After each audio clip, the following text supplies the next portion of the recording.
ಬಾರಿಶಿ ಕಮಲಿ ನಡೆಯಮ್ಮ ಹೋಗೋಣ.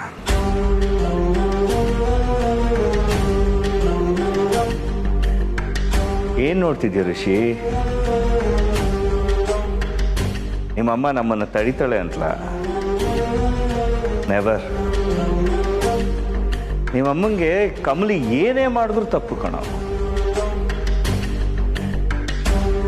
ಅವಳನ್ನು ವಹಿಸ್ಕೊಂಡು ಮಾತಾಡಿದ್ರೆ ನಾವು ತಪ್ಪಿತಸ್ತ್ರೆ.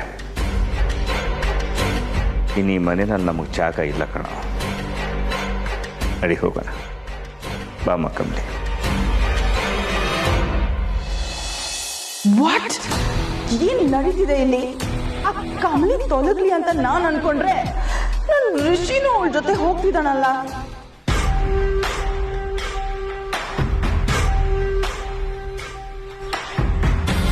ನಿಂತ್ಕೊಳ್ಳಿ.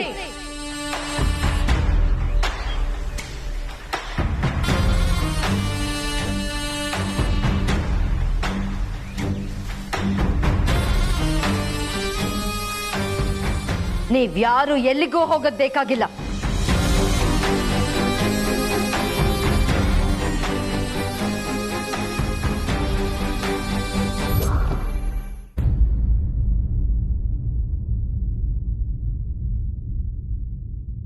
ಥ್ಯಾಂಕ್ಸ್ ತಾರ,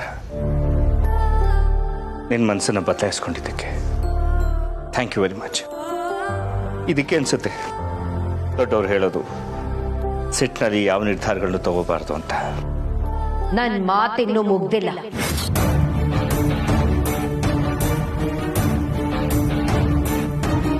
ನನಗಿವತ್ತೊಂದು ಸತ್ಯ ಗೊತ್ತಾಯ್ತು.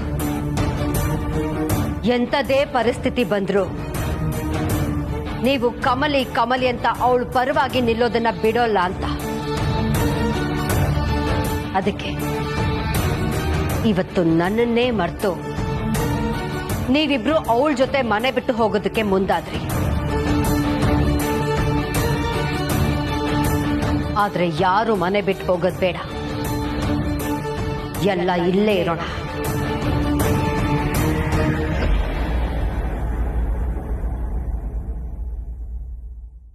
ಅತ್ತೆಮ್ಮ, ನಿಜಕ್ಕೂ ನಿಮ್ದು ದೊಡ್ಡ ಮನ್ಸು ಅತ್ತೆಮ್ಮ. ಇಷ್ಟೆಲ್ಲ ಆದ್ಮೇಕು ನನ್ನ ಒಪ್ಕೊತಿದ್ದೀರಾ ಅಂದ್ರೆ ನಿಮ್ಗೊಂದೇ ಒಂದು ವಿಷಯ ಗೊತ್ತಿರ್ಲಿ. ಈ ಮನೆಗೆ ನಾನು ಯಾವತ್ತೂ ಕೆಡಕ್ ಬಯಸಕ್ಕಿಲ್ಲ ಅತ್ತೆಮ್ಮ. ನಾನ್ ರಚನೆನ ಕಳ್ಸಿಕೊಟ್ಟಿದ್ದು ಅವಳು ಒಳ್ಳೇದಕ್ಕೆಯ. ನನ್ನ ಮಾತಿನ್ನು ಮುಗ್ದಿಲ್ಲ ಅಂದೆ.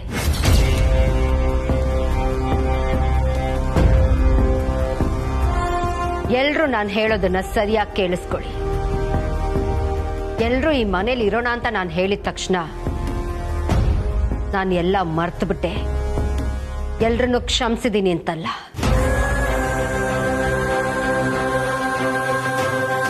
ನನ್ನ ನಿರ್ಧಾರ ಬೇರೆನೇ ಇದೆ.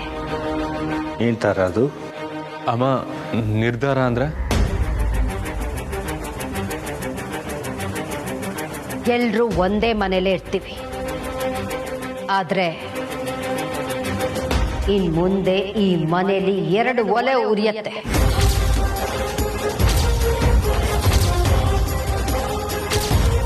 ನನ್ನ ಅಡುಗೆನ ನಾನೇ ಮಾಡ್ಕೋತೀನಿ, ನಾನೇ ಬದುಕ್ತೀನಿ. ಯಾರ ತಂಟೆಗೂ ನಾನು ಬರೋದಿಲ್ಲ.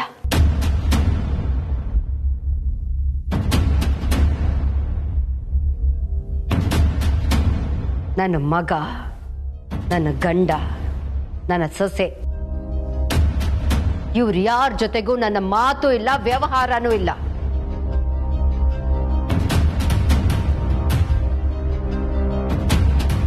ನನ್ನ ನಿರ್ಧಾರಗಳನ್ನ ನಿಮ್ಮೇಲೆ ಹೇರಿ ನಿಮಗೆ ತೊಂದರೆನೂ ಕೊಡೋದಿಲ್ಲ. ಇನ್ಮೇಲೆ ನಿಮ್ಮ ಜೀವನ ನಿಮ್ದು, ನನ್ನ ಜೀವನ ನಂದು.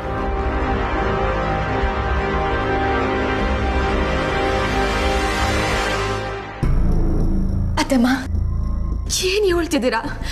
ಬೇಡ ಅತ್ತಮ್ಮ, ದಯವಿಟ್ಟು ಬೇಡ. ಬೇಡ ಅನ್ನೋಕೆ ನಾನು ನಿಮ್ ಯಾರ ಅಭಿಪ್ರಾಯನೂ ಕೇಳಲಿಲ್ವಲ್ಲ. ನನ್ನ ನಿರ್ಧಾರ ಹೇಳ್ತಾ ಇದ್ದೀನಿ ಅಷ್ಟೇ. ಇಷ್ಟ್ರ ಮೇಲೂ ಬೇಡ ಅನ್ನೋದಾದ್ರೆ ನೀವೆಲ್ಲರೂ ಇಲ್ಲೇ ಇರಿ. ನಾನೇ ಮನೆ ಬಿಟ್ಟು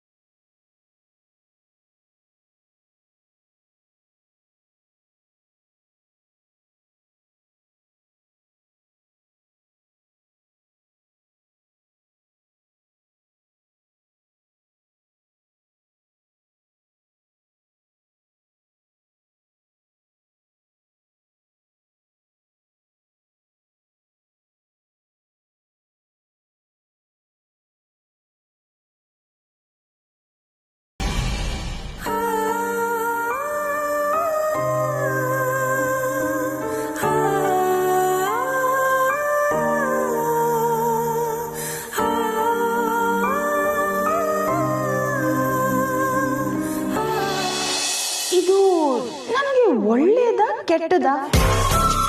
ಕಮಲಿ ಮತ್ತೆ ತಾರಾ ಆಂಟಿ ಮಧ್ಯೆ ಈ ತರ ಗ್ಯಾಪ್ ಆಗಿದೆ. ಇದನ್ನ ದೊಡ್ಡದ್ ಮಾಡ್ತಾ ಹೋಗ್ಬೇಕು, ಆವಾಗ ನನಗೆ ಒಳ್ಳೇದಾಗತ್ತೆ. ಎಸ್.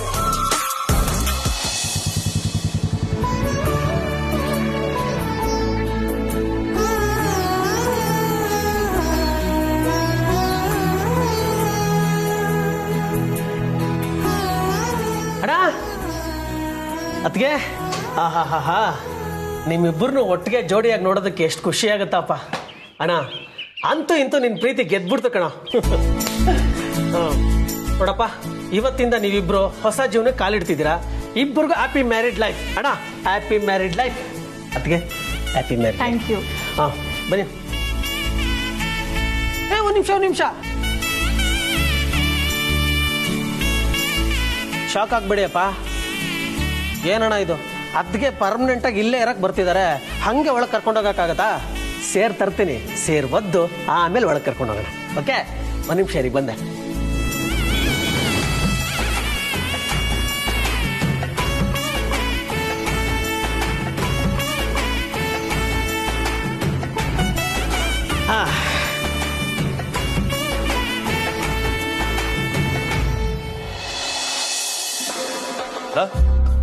ಸೇರೇನ ಇದು? ತರ ಅದಕ್ಕೆ ನಮ್ಮ ಮನೇಲಿ ಸೇರಿಲ್ಲ, ಇದನ್ನೇ ಮಾಡ್ರನ್ ಸೇರ್ ಅನ್ಕೊಂಡು ಅಕ್ಕಿ ಬೆಲ್ಲ ಹಿಟ್ಟಿದ್ದೀನಿ. ಬಲ್ಗಾಲಲ್ಲಿ ಒದ್ದು ಮನೆಗೆ ಒಳ್ಳೇದಾಗ್ಲಿ ಅಂತ ಒಳಗಡೆ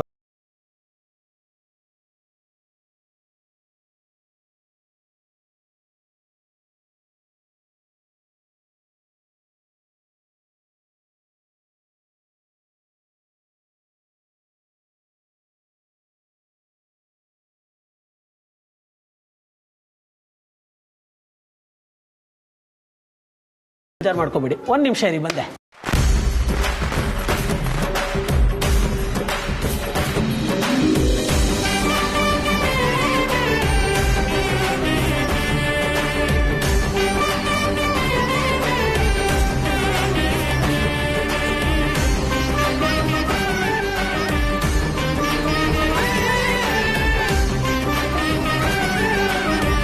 ಚಿನ್ನ, ನಮ್ಮ ಮನೇಲಿ ಶ್ರೀಮಂತ ಕೇಳ್ದೇ ಇರ್ಬೋದು, ಆದರೆ ನಮ್ಮ ಪ್ರೀತಿ ಯಾವತ್ತಿಗೂ ಬಡವಾಗಲ್ಲ.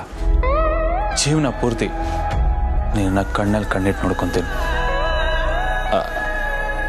ಏನು ಹೇಳಕ್ ಬಂದೆ ಅಂತ ಅಂದ್ರೆ, ಇನ್ಮೇಲೆ ಈ ಮನೆಗೆ ನೀನೇ ರಾಣಿ, ನಾನೇ ರಾಜ. ಸೇವಕರು ನಾವು ಇದೀವಪ್ಪ. ನೀವಿಬ್ರು ಮದ್ವೆ ಆದ್ಮೇಲೆ ನನ್ನನ್ನು ಮರ್ತ್ಬಿಟ್ಟಿರಾ? ಅದಕ್ಕೆ ಶುರು ಮಾಡ್ಕೊಳ್ಳಿ. ಓ ಸೂಪರ್ ಅಣ್ಣ, ಹೊಡಿ. ನಡಿ ನಡಿ.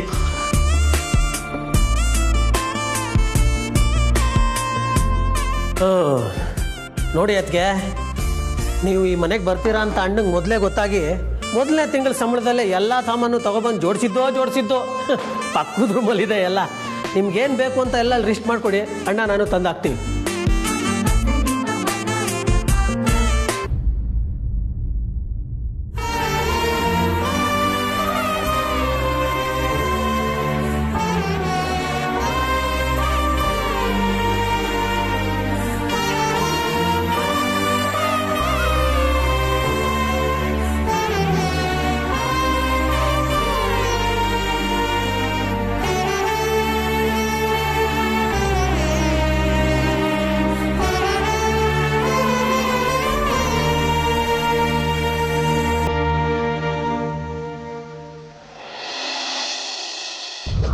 ಏನು, ಕಮಲಿಯಿಂದ ನಿಶ್ಚಿತಾರ್ಥ ನಿಂತು ಹೋಯ್ತಾ?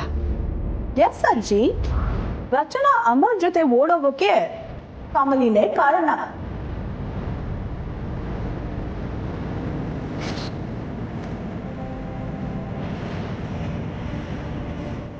ಕೇಳಿದ್ರೆ ಚಿರಂತೆ ಸರಿ ಇಲ್ಲ ಅಂತ ಹೇಳ್ತಾಳೆ. ಅಲ್ಲ ಅಜ್ಜಿ, ತಾರಾ ಆಂಟಿ ಎಷ್ಟು ಹರ್ಟ್ ಆಗಿರ್ತಾರೆ ಅಂತ ಯೋಚನೆ ಮಾಡ್ಬೇಕಲ್ವಾ? ತಾರಾ ಆಂಟಿ ಪಾಪ ಎಷ್ಟು ಶಾಕ್ ಅಲ್ಲಿದ್ದಾರೆ ಅಂದ್ರೆ, ಮೈ ಗಾಡ್. ಅಲ್ಲ, ಕಮಲಿ ಯಾಕೆ ಹೀಗೆ ಮಾಡಿದ್ಲು? ಅಜ್ಜಿ, ನೀವು ಯಾವಾಗಲೂ ಕಮಲಿ ಹಾಗೆ ಹೀಗೆ ಅಂತ ಹೊಗಳ್ತಾ ಇರ್ತೀರಲ್ಲ, ಈಗ ನೋಡಿ ನಿಮ್ಮ ಮೊಮ್ಮಗಳು ಎಂಥ ಕೆಲಸ ಮಾಡಿದ್ದಾಳೆ ಅಂತ. ಆ್ಯಂಡ್ ಯು ನೋ ವಾಟ್ ಅಜ್ಜಿ, ಇನ್ನು ಮುಂದೆ ತಾರಾ ಆಂಟಿ ಸೆಪ್ರೇಟಾಗಿ ಅಡುಗೆ ಮಾಡಿ ಊಟ ಮಾಡ್ತಾರಂತೆ.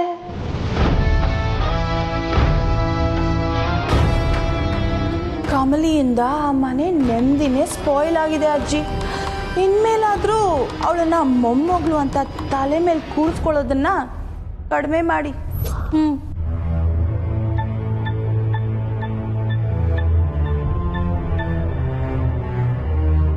ಕಮಲಿ ಯಾಕೆ ಈ ರೀತಿ ಮಾಡಿದ್ಲು? ಕಮಲಿ ಮಾಡಿದ ಸರಿನೇ ಆದ್ರೂ ಅವಳು ತಪ್ಪು ಅಂತ ಎಲ್ರಿಗೂ ಗೊತ್ತಾಗಿದೆ. ಅದಕ್ಕೆ ಏನೋ ಯಾರನ್ನೂ ಕರೀದಿ ನಿಶ್ಚಿತಾರ್ಥ ಮಾಡ್ಕೊಂಡಿದ್ದು. ಅಲ್ಲ, ತಾರಂಗೇನಾದ್ರೂ ಮುಂಚೆನೇ ಈ ವಿಷಯ ಗೊತ್ತಾಗಿತ್ತಾ? ಇರಿ, ನಾನು ಕಮಲಿಗೆ ಫೋನ್ ಮಾಡಿ ತಿಳ್ಕೊತೀನಿ.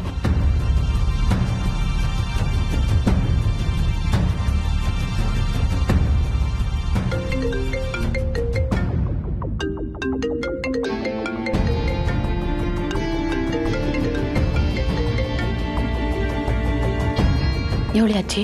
ಹಲೋ ಕಮಲಿ, ಏನಮ್ಮ ಇದು? ನಾನು ಕೇಳಿದ್ದೆಲ್ಲ ನಿಜಾನೇನಮ್ಮ? ಹ್ಞೂ ಅಜ್ಜಿ, ರಚನನ ಅಮರಣ್ಣನ ಜೊತೆ ನಾನೇ ಕಳಿಸ್ಕೊಟ್ಟೆ. ಅದಕ್ಕೆಯ ಅತ್ತೆಮ್ಮ ಸ್ಯಾನೆ ನೊಂದ್ಕೊಂಡವ್ರೆ. ರಚನಾ ಅಮರ್ ಒಂದಾಗಿದ್ದು ಖುಷಿನೇನಮ್ಮ, ಆದ್ರೆ ಇದರಿಂದ ನೀನ್ ಕೆಟ್ಟವಳಾಗ್ತೀಯಲ್ಲ. ಅಜ್ಜಿ, ನಾನು ಕೆಟ್ಟವಳಲ್ಲ ಅನ್ನೋದನ್ನ ಅತ್ತೆಮ್ಮಂಗೆ ಯಾವಾಗ ಬೇಕಾದ್ರೂ ನಿರೂಪಿಸ್ಬೋದು. ಆದ್ರೆ ರಚನನ್ ಜೀವನ ಹಾಳಾಕಿದ್ರೆ ಅದನ್ನ ಸರಿ ಮಾಡಕ್ಕಾಯ್ತಿತ್ತ ಅಜ್ಜಿ? ಆ ಹುಡುಗ ಚಿರ ಅಂತೂ ಒಳ್ಳೆಯವನಲ್ಲ.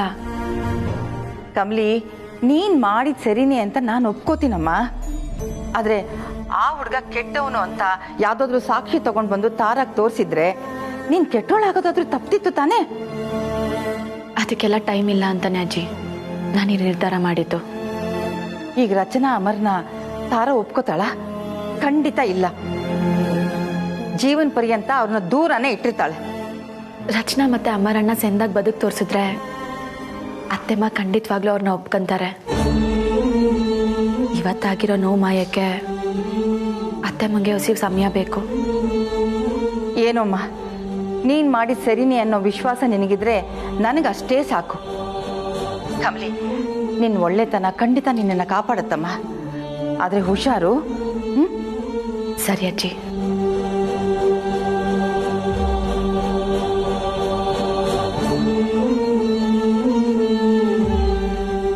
ಇದೇನ್ರಿ ಹೀಗಾಗೋಯ್ತು? ಕಾಲಾಯ ತಸ್ಮೈ ನಮಃ. ಯೋಚನೆ ಮಾಡಬೇಡ, ಎಲ್ಲ ಸರಿ ಹೋಗುತ್ತೆ.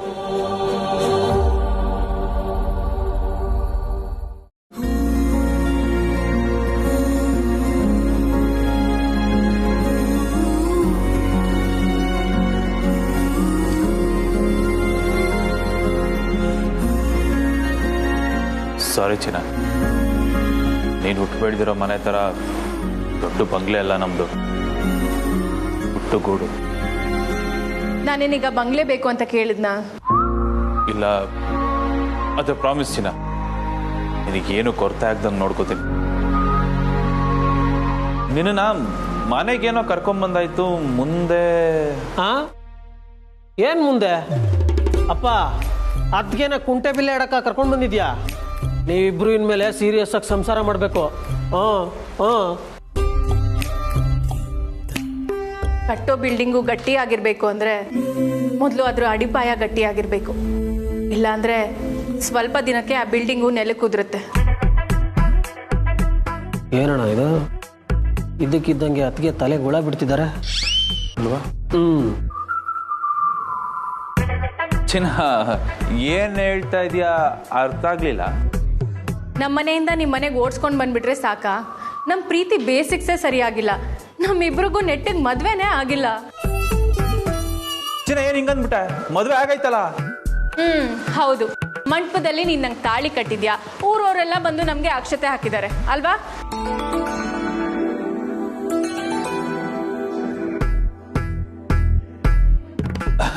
ಅದು ಚಿನ್ನ, ಮದ್ವೆಗೆ 2 ಮನ್ಸು ಒಂದಾದ್ರೆ ಅದೇ ತಾನೇ ಮದ್ವೆ. ಹಾಗೆ ಇಬ್ರು ಮನೆಯವ್ರ ಆಶೀರ್ವಾದನೂ ಮುಖ್ಯ ಆಗತ್ತೆ. ಬೇರೆಯವ್ರು ನಮ್ಮ ಮದ್ವೆಗೆ ಬರ್ದೇ ಇದ್ರೆ ಹೋಗ್ಲಿ, ನನ್ನ ಮದ್ವೆನ ನಾನೇ ನೋಡಿಲ್ಲ ಕಣೋ. ನನಗೂ ಗೊತ್ತಾಗದೇ ಇರೋ ಹಾಗೆ ನೀನು ತಾಳಿ ಕಟ್ಬಿಟ್ರೆ ಅದು ಮದ್ವೆ ಅನ್ಸ್ಕೊಳುತ್ತಾ? ನೀನು ಅವನ ಮುಖ ಏನು ನೋಡ್ತೀಯಾ?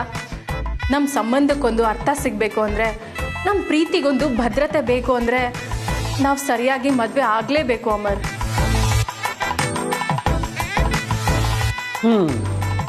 ಅಣ್ಣ, ಅದಕ್ಕೆ ಹೇಳ್ತಿರೋದ್ರಲ್ಲೂ ಕರೆಕ್ಟ್ ಆಗಿದೆ.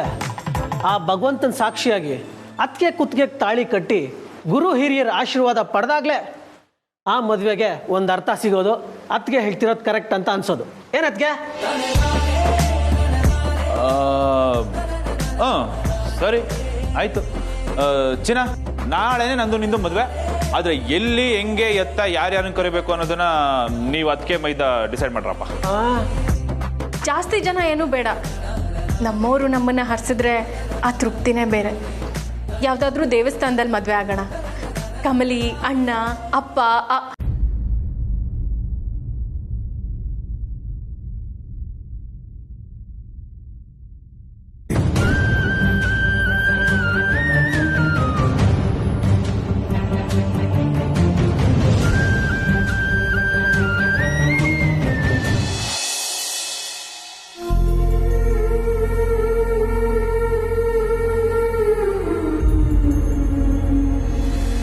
ಕಮಲಿ ಅವರೇ,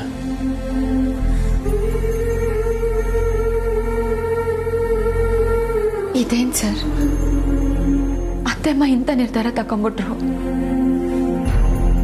ಒಂದೇ ಮನೆಯಾಗೆ 2 ಒಲೆ ಉಡ್ಸೋದು ಯಾವ ಥರ ನ್ಯಾಯ ಹೇಳಿ? ಇದಕ್ಕೆಲ್ಲ ನಾನೇ ಕಾರಣ ಆಗ್ಬಿಟ್ನಲ್ಲ ಸರ್. ಕಮಲಿ ಅವರೇ, ಸೂರ್ಯ ಭೂಮಿಗೆ ಬೆಳಕು ಕೊಡ್ತಾನೆ. ಭೂಮಿಗೆ ಕತ್ಲ ಆವರಿಸ್ಕೊಳ್ತು ಅಂದರೆ ಅದಕ್ಕೆ ಸೂರ್ಯ ಮುಳುಗಿದಾನೆ ಅನ್ನೋದು ಕಾರಣ ಅಲ್ಲ. ಯಾಕಂದರೆ ಸೂರ್ಯ ಕತ್ಲಿಗೆ ಕಾರಣ ಅಲ್ಲ, ದಿಕ್ಕನ್ನು ಬದಲಾಯಿಸೋ ಭೂಮಿನೇ ಕತ್ಲೆ ಕಾರಣ. ಈ ವಿಷಯದಲ್ಲೂ ಹಾಗೆ. ಈ ಮನೆಗೆ ಒಳ್ಳೆಯದನ್ನು ಬಯಸೋರು ಕಮಲಿ ಅವರೇ ನೀವು. ಈಗ ಏನೇ ತಪ್ಪಾಗಿದ್ರೂ ಅದಕ್ಕೆ ನೀವೇ ಕಾರಣ ಅಲ್ಲ. ಯಾರೋ ಅಮ್ಮನ ಮನಸ್ಸನ್ನ ಕೆಡಿಸಿದ್ದಾರೆ. ಅದಕ್ಕೆ ಎಲ್ಲ ತಪ್ಪು ನೀವೇ ಮಾಡಿರೋದು ಅನ್ನೋ ಕತ್ಲು ಆವರಿಸ್ಕೊಂಡಿದೆ. ಇದು ಶಾಶ್ವತ ಅಲ್ಲ ಕಮಲಿ ಅವರೇ. ಮತ್ತೆ ಭೂಮಿ ತಿರುಗುತ್ತೆ, ಮತ್ತೆ ಸೂರ್ಯ ಬರ್ತಾನೆ, ಮತ್ತೆ ಬೆಳಕು ಬರುತ್ತೆ. ಸೊ ನೀವೇನು ಯೋಚನೆ ಮಾಡಬೇಡಿ. ಆದರೂ ರಿಷಿ ಸರ್, ಇದನ್ನ ಅರ್ಗಿಸ್ಕೊಳ್ಳೋಕೆ ಆಯ್ತಿಲ್ಲ. ಒಂದೇ ಮನೆಯಾಗೆ ಅತ್ತೆ ಸೊಸೆ ದಿನ ಬೇರೆ ಬೇರೆ ಅಡುಗೆ ಮಾಡೋದು, ಬೇರೆ ಬೇರೆ ಊಟ ಮಾಡೋದು ಯಾವ ನ್ಯಾಯ ಹೇಳಿ? ಇನ್ನು ಮುಂದೆ ದಿನ ಇದನ್ನೆಲ್ಲ ಹೆಂಗ್ ಸರ್ ಸಹಿಸ್ಕೊಳ್ಳೋದು? ಕಮಲಿ ಅವರೇ, ಅಮ್ಮರ ಬಗ್ಗೆ ನಂಗಿನ್ನೂ ಸರಿಯಾಗಿ ಕ್ಲಾರಿಟಿನೇ ಇಲ್ಲ. ಆದರೆ ರಚನ್ ನನಗೆ ಒಳ್ಳೆಯದೇ ಮಾಡಿದ್ದೀನಿ ಅನ್ನೋ ಕಾನ್ಫಿಡೆನ್ಸ್ ನಿಮಗಿದೆ. ಚಿರಂತಿಂದ ರಚನನ ಲೈಫ್ ಕಾಪಾಡಿದ್ದೀರಾ ಅನ್ನೋ ಕೃತಜ್ಞತಾ ಭಾವ ನನಗೆ ನಿಮ್ಮ ಮೇಲಿದೆ. ಅಂದಮೇಲೆ ಈ ಗಿಲ್ಟ್ ಫೀಲಿಂಗಲ್ಲಿ ಒದ್ದಾಡೋ ಅವಶ್ಯಕತೆ ಇಲ್ಲ ಕಮಲಿ ಅವರೇ. ಕಮಲಿ ಅವರೇ, ಅಮ್ಮ ಹೀಗೇನೆ ಒಂದ್ಸಲಿ ಹಠ ಹಿಡಿದ್ರೆ ಅದನ್ನು ಮಾಡೋವರೆಗೂ ಬಿಡಲ್ಲ. ಬಟ್ ಒಂದ್ಸಲಿ ಅವ್ರಿಗೆ ನೀವು ಸರಿ ಅಂತ ಗೊತ್ತಾಯಿತು ಅಂದರೆ ಅದೆಲ್ಲದನ್ನು ಮರೆತು ನಿಮ್ಮ ಹತ್ರ ಮಾತಾಡೋದಕ್ಕೆ ಓಡಿ ಬರ್ತಾರೆ. ಅಲ್ಲಿವರೆಗೂ ಇಲ್ಲಿ ಏನೇ ನಡೆದ್ರೂ ನಾವಿಬ್ಬರು ಜೊತೆಯಲ್ಲಿದ್ದು ಇದನ್ನೆಲ್ಲನೂ ಎದುರಿಸೋಣ. Stay strong.